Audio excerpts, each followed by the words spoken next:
Welcome back to Reformed Thinking. We have a pretty significant task ahead of us today. You certainly do. We're taking the source material, specifically the International Standard Bible Encyclopedia entry by James Orr and Hanley Denelm, and we're going to crack open what is arguably the most consequential document in the history of the Christian church. It's good to be here. And significant is definitely the right word. We aren't just looking at a letter today.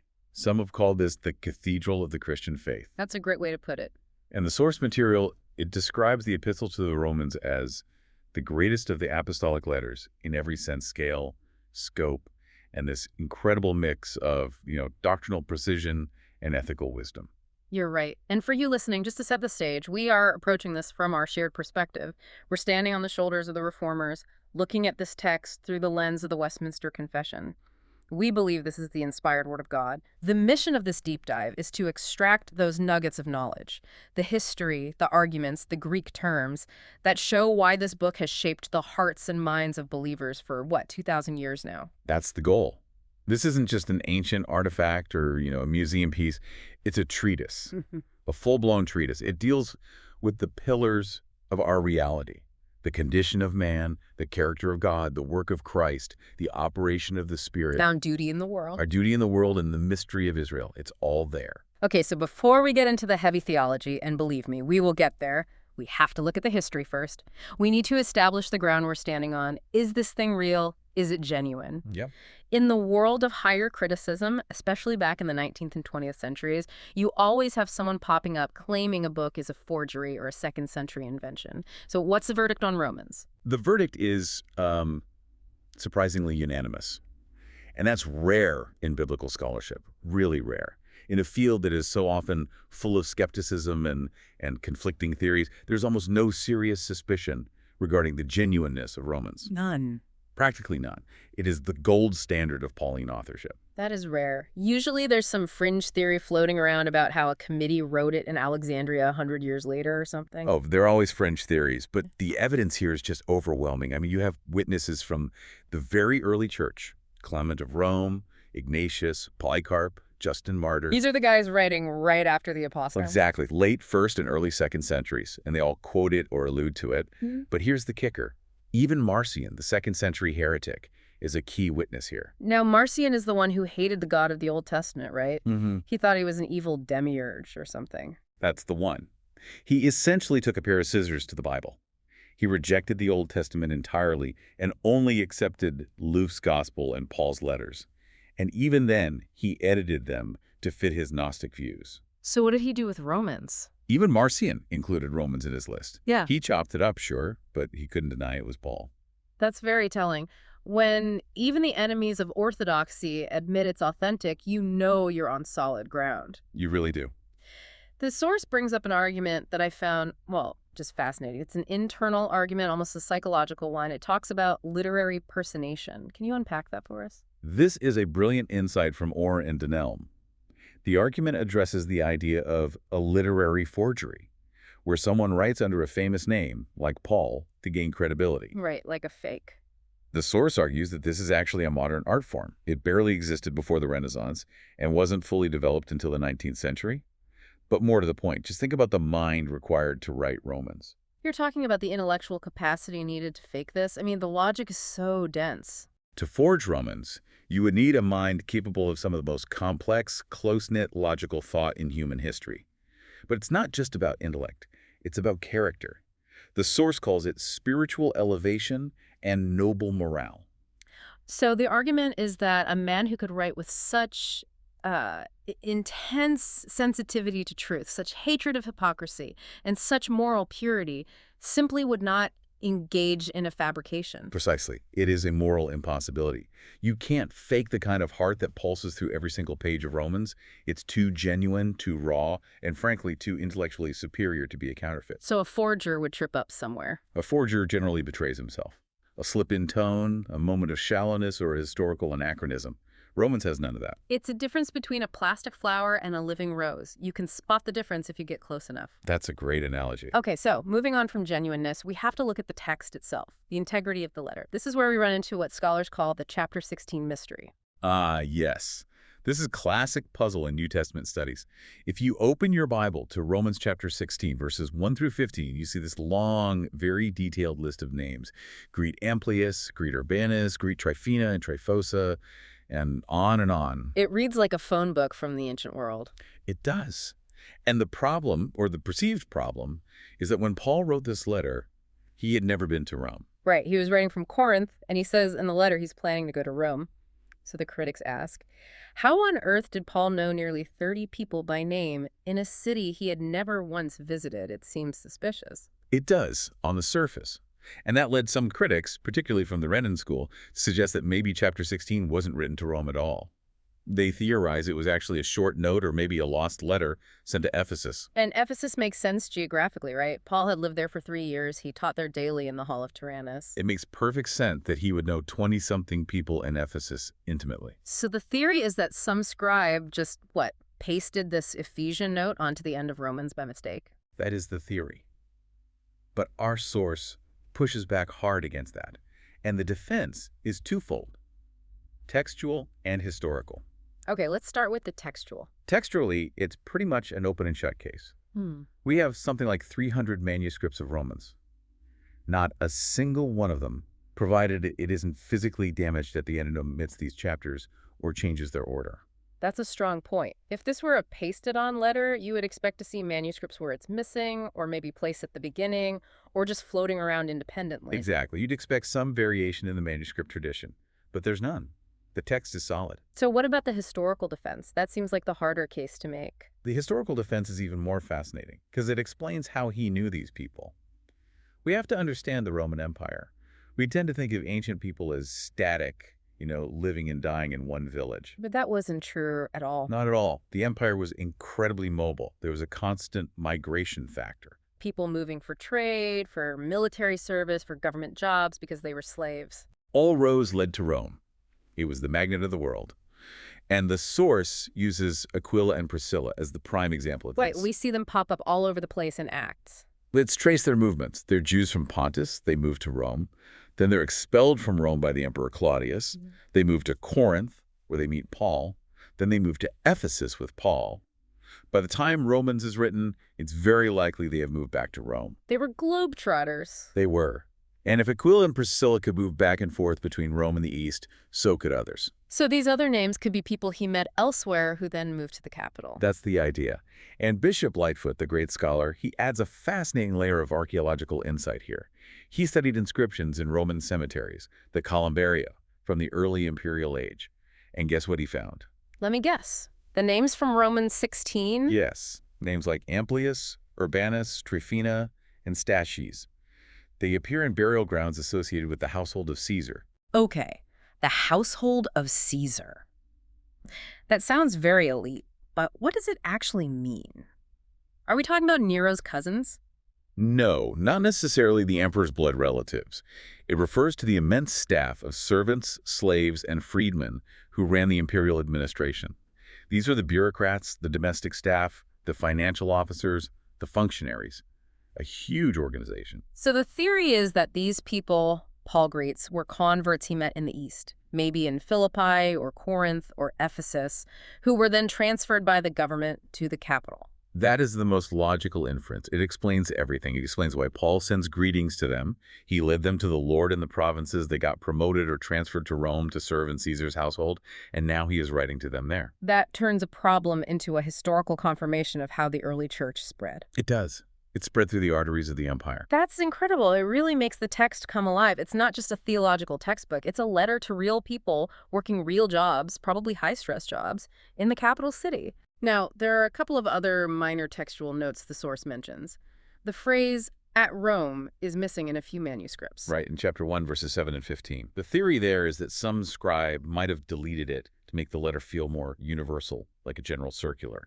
But the evidence for the omission is very weak. And what about the final doxology, that closing prayer? The doxology in 16.2527. Its placement varies in some manuscripts, and we know Marcion deleted it, probably for dogmatic reasons.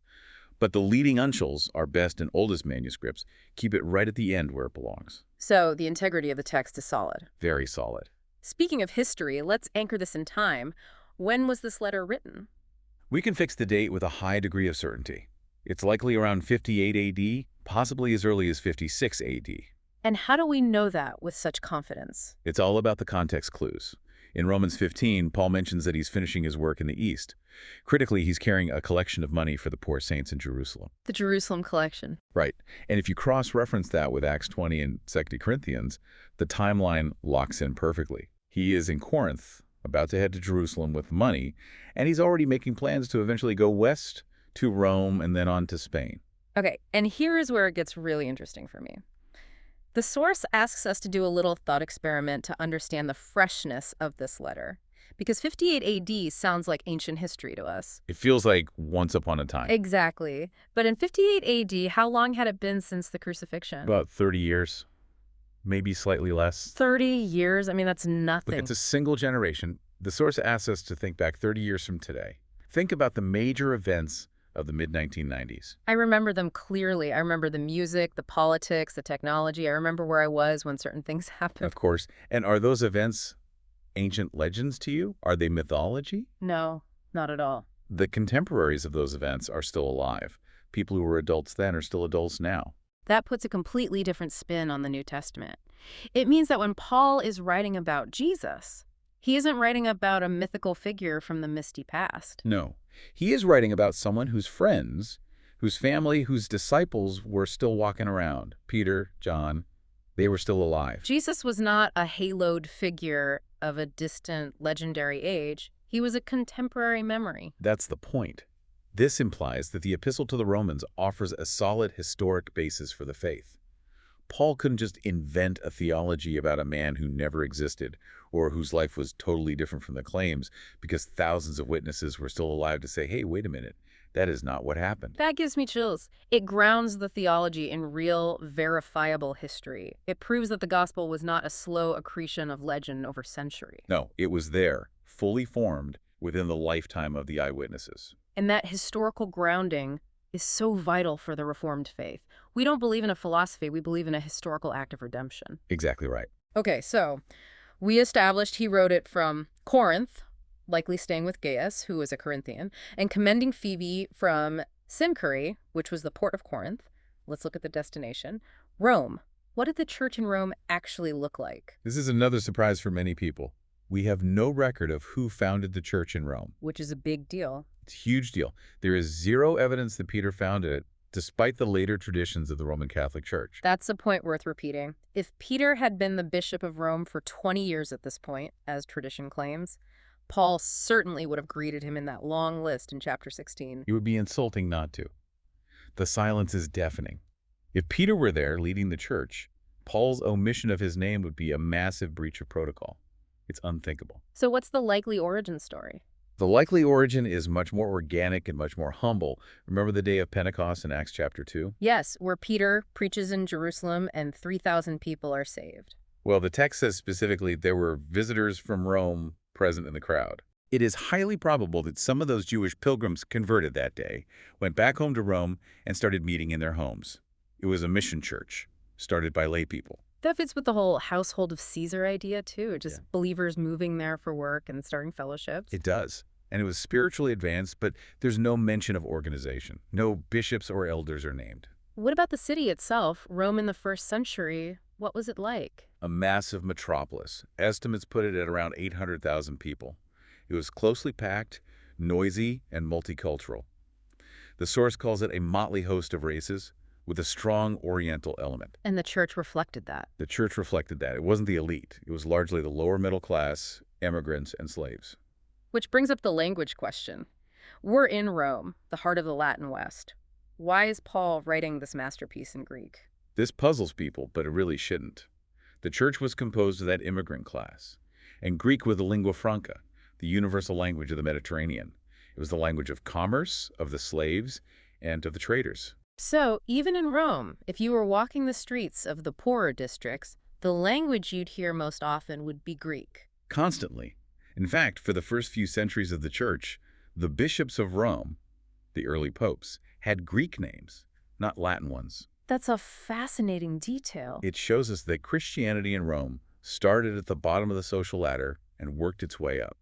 Paul wrote in Greek because that was the language of the people he was trying to reach. Okay, so we have the context. A lay-led immigrant church in the capital of the world. Now the occasion.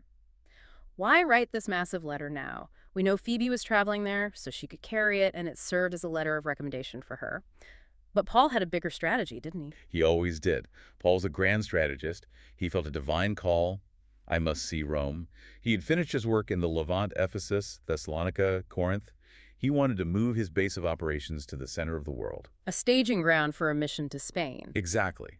But he also knew that the Roman Church had a specific internal tension he needed to address. The tension between the Jews and the Gentiles. Correct. And this is crucial for understanding the whole book. You had converts from paganism, and you had native Jews. And you also had that third group, the proselytes, or God-fearers. These were Gentiles who hung around the synagogue, right? They believed in the one God, but they hadn't been circumcised. That's them. So now they are all in one church, believing in Messiah. And they are bringing all their cultural baggage with them. So you have arguments about the law, about Israel's special status, about what food you can eat, what days you should celebrate. All that friction. The Jewish believers are saying, wait, we have the heritage. We have the covenants. We have the law. The Gentile believers are saying, but we are free in Christ. Don't put that yoke on us. And that friction is what prompted Paul to write what the source calls a massive statement of heaven's easy, artless, unencumbered plan. I love that phrase, heaven's easy, artless, unencumbered plan. It's beautiful phrasing. It is. Paul's response is to level the playing field for everyone. He explains that both Jew and Gentile are in the same sinking ship when it comes to sin, and both have access to the exact same lifeboat when it comes to grace. And on the secondary issues, He calls for loving tolerance, what we call Christian liberty. But he's absolutely rigid on the primary issue of salvation by grace through faith. there's a debate among scholars mentioned in the text. Did Paul write this primarily to fix the fighting between these groups, or was his main goal to explain personal salvation? Right. Lightfoot and Hort lean toward the idea that he was writing to reconcile the different schools of thought. But the source disagrees. Our source, and I agree with this, argues that the primary focus is personal salvation, the sinful man's relation to eternal law and redeeming grace. Can you explain that distinction? It sounds subtle. Well, the church conflict is there, yes. Yeah. But Paul solves the conflict by explaining the gospel. You cannot fix the community until you fix the individual standing before God. I see. If I understand that I am a desperate sinner, saved only by grace, and you understand that you are a desperate sinner saved only by grace, then our arguments about food and days suddenly seem pretty trivial. That's a very Reformed insight. Structure and polity flow out of doctrine, not the other way around. Precisely. All right, let's dive into the theology. This is the meat and potatoes, the theological deep dive, as the outline calls it. Section 6, the doctrine of man. Paul starts with the bad news, and it is devastating news. The problem of man is not that he is uneducated or financially poor or socially disadvantaged. The problem is that man is a sinner facing an absolutely holy law. And he makes sure to catch everyone in this net. He leaves no wiggle room, no exceptions. Men. He starts with the Gentile. They don't have the written law of Moses, so they might say, well, we didn't know. Huh. Paul says they are without excuse. Why? Because they have nature and conscience. They perceive eternal power and Godhead in creation. They know there's a God, and they know internally the difference between right and wrong, and they suppress that truth. They hold the truth in unrighteousness. That's the phrase. Then he turns to the Jew, who has the law, who prides himself on the law, and says, you are breaking the very law you cherish. The conclusion is universal guilt. Every mouth is stopped. The whole world is guilty before God. And it's not just guilt, is it? The source says it's inability. This is the crucial Reformed distinction. Man cannot restore himself. He is bound by his own failure. In the Reformed tradition, we talk about total depravity. Which doesn't mean we're all as bad as we can possibly be. No, it doesn't mean we're all Hitler. It means that every part of us, our mind, our will, our emotions, is tainted by sin, and we are unable and unwilling to choose God on our own. The source notes that man is cognizant of the moral law, but is bound by his own failure. So if the ship is sinking and we cannot swim, the solution has to come from outside. You must. Which leads us to the doctrine of God and the Son. Section 7. And this is where we see the majesty of God. The source describes God in Romans as absolute in will and power. He's the sole author of nature and the ultimate cause of goodness. And here we have to talk about sovereignty. The source mentions a specific Greek term, Proreisis, predestination. Yes, the foredefining. The source is very careful here and very Westminsterian. It says that the believer traces all good to the will of him who spared not his son. So we don't credit our own intellect or our own goodwill for our salvation. No, we credit God's sovereign election. This always raises the tough question. If God predestines the saved, does he create the wicked just to destroy them? The source clarifies something very important about the vessels of wrath. It does. It clarifies that while God is the active cause of salvation, he's not the author of sin. He doesn't fit vessels for ruin in the same way he prepares vessels for glory. The Greek makes a subtle distinction. What's the distinction? The vessels of mercy are prepared beforehand for glory by God. It's active. But the vessels of wrath are described as fitted for destruction. But the grammar is passive.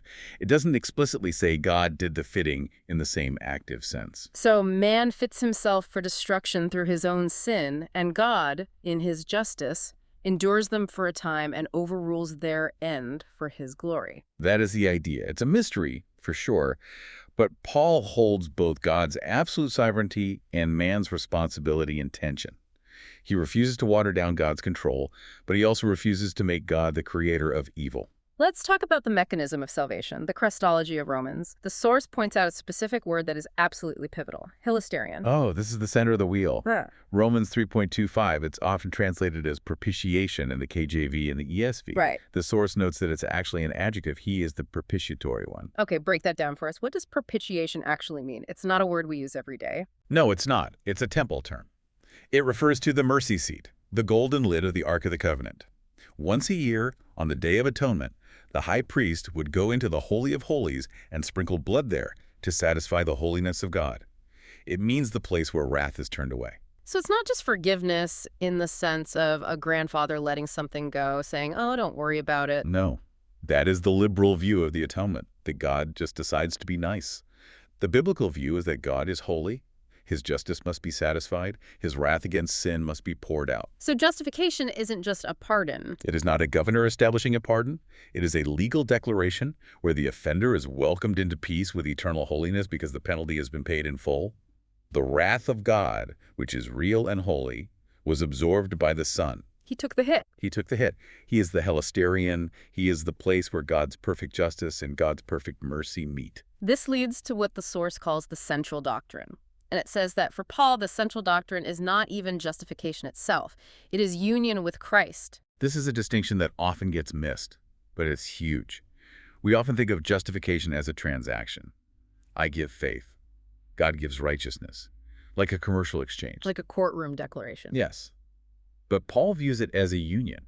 We are in Christ. That's the key phrase. The source uses the analogy of the head and the member. Or think of the vine and the branches from John 15. Or a marriage. The wife shares the husband's status and wealth, not because she bought it, but because she is one with him. We are justified because we are united to the one who is just. We have his life because we are grafted into the vine. Everything flows from that union. That changes how you view the entire Christian life. It's not just about a legal status that was changed. It is an organic, living reality. I am part of him. That's it. Which brings us to the practical application of this, Section 8, the Spirit and duty. And we have to talk about the battleground of Romans 7 and Romans 8. The battleground is the right way to put it. Romans 7 describes a struggle that every Christian feels in their bones. The good that I would, I do not, but the evil which I would not, that I do. The great debate here has always been, who is he talking about? Is this a non-believer under the conviction of the law? Or is this Paul, as a mature Christian, describing his daily struggle? Right, and there has been a lot of ink spilled on this. The source takes a specific view. And that is? It interprets Romans 7 as the experience of the regenerate man, the born-again Christian, who is trying to fight sin with his own faculties. He's trying to be holy by sheer willpower, and he's failing miserably. He finds the struggle insupportable. Oh, wretched man that I am. So the struggle itself is actually proof of life. A dead man doesn't fight against sin, he just floats downstream with the current. That's a great way to say it. The pain of the struggle shows the presence of the new nature, but the defeat comes from relying on self. And that is why chapter 8 is the glorious answer. There is therefore now no condemnation to them which are in Christ Jesus. It introduces the Spirit of life. The victory doesn't come from trying harder. It comes from the Holy Spirit who now dwells in us. Romans 8 is the locus classicus, the classic passage for the Spirit's work. And the source points out this is realistic. It's not a pain-free life. Not at all. The believer groans, yes. We still suffer, we still struggle. But it's a groan of sonship, not a groan of despair. We have the Spirit testifying with our spirit that we are children of God. That internal reality of the Spirit must spill out into external duty, the ethics of Romans. Paul never leaves us in the theological clouds. If we have this union with Christ, he says, then continuing in sin is morally unthinkable. That is the direct answer to the objection he raises in Romans 6. Let us continue in sin that grace may abound. It is. Paul is horrified by the thought, God forbid, how can we who die to sin live any longer in it? You cannot receive his life and then choose to express it in death. It's a contradiction of your new nature. And then he gets very, very practical, like pay your taxes. Yes, civic duty. Recognize the political order, even when it is ministered by pagans. And we have to remember the context here.